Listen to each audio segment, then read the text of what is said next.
Aujourd'hui, j'ai testé 3 jeux complètement différents mais qui ont un point commun très simple. Ils deviennent tous intéressants quand tu joues avec quelqu'un. Que ce soit pour coopérer, communiquer ou juste essayer de s'organiser, ces jeux te mettent toujours face à la même chose, ton pote. Du coup, j'ai pris 3 expériences très différentes. Un jeu coop un peu stressant avec des kiwis, un jeu complètement chaotique où la communication est impossible, un jeu de gestion beaucoup plus calme mais ultra profond. Et on va voir lequel est le plus fun à jouer entre potes.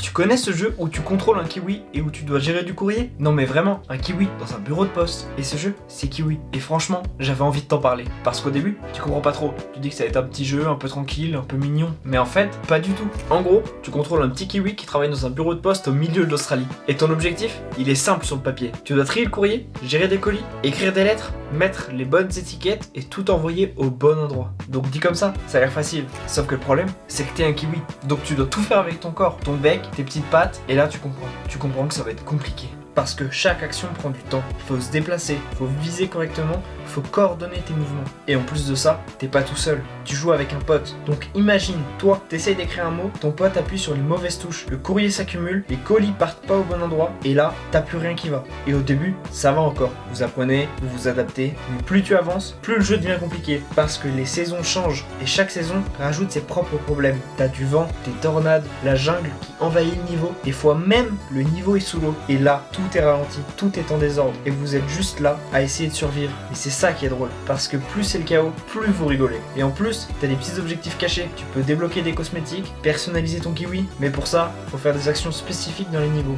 Donc, t'es déjà en galère, et en plus, tu cherches des trucs cachés. Franchement, c'est un jeu qui a l'air simple, mais qui demande vraiment de la coordination. Et si t'aimes les jeux coop, un peu chaotiques, mais accessibles, celui-là, il est vraiment cool. Mais en vrai, toi, tu penses que tu serais utile dans le bureau ou complètement perdu? Tu connais ces jeux où tu dois coopérer avec un pote, mais où tout repose sur la communication? Backseat Driver, c'est exactement ça, mais en pire. Le concept est simple, t'es dans une voiture, il y en a un qui conduit, mais qui ne voit absolument rien. Et l'autre voit la route, mais ne peut pas conduire. Donc tout repose sur ce que vous vous dites. Et au début, franchement, tu dis que ça va. Genre, tu dis ok, je vais lui dire gauche, droite, ça va passer. Sauf que non, parce que très vite, tu te rends compte d'un truc, c'est que même parler, c'est compliqué. Genre, tu dis gauche, mais lui, il tourne trop tôt, ou pas assez. Ou il comprend même pas de quelle gauche tu parles. Et là, vous êtes déjà dans un mur. Et ça, c'est juste le début, parce que le jeu en rajoute. La voiture, elle est pas normale. Des fois, elle se démonte. Des fois, il y a des trucs à réparer pendant que vous roulez. Donc, t'es déjà en train d'essayer de guider ton pote, et en même temps, tout part en vrille autour. Et t'as des moments vraiment absurdes. Genre, t'es en train de crier stop, stop, stop, stop, stop. Et la voiture continue d'avancer, lentement. Et tu sais que ça va mal finir. Et t'as rien que tu peux faire. Et c'est ça qui est drôle. Parce que plus vous galérez, plus ça devient chaotique, et plus vous rigolez. Et à un moment, vous pouvez échanger les rôles. Et là, tu passes du mec qui parle au mec qui conduit sans rien voir. Et là, tu comprends. Tu comprends pourquoi c'était si compliqué. Franchement, c'est le genre de jeu parfait pour jouer avec un pote. Mais faut être prêt, parce que soit vous allez rigoler, soit vous allez vous embrouiller. Mais en vrai, tu ferais confiance à ton pote pour te guider?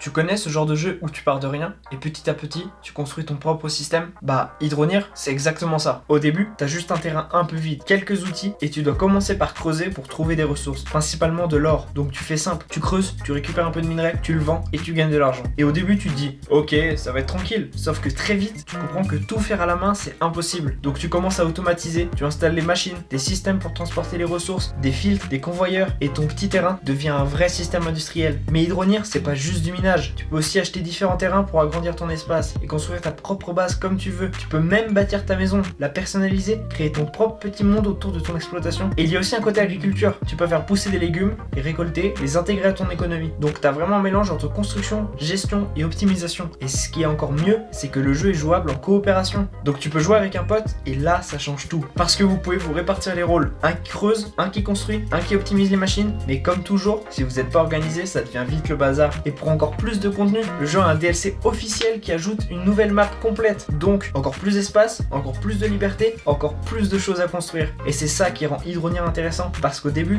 tu galères juste à survivre et à la fin, tu construis un système énorme qui tourne presque tout seul et c'est super satisfaisant. Mais en vrai, toi, tu serais du genre à optimiser ton système proprement ou à faire une usine chaotique avec ton pote?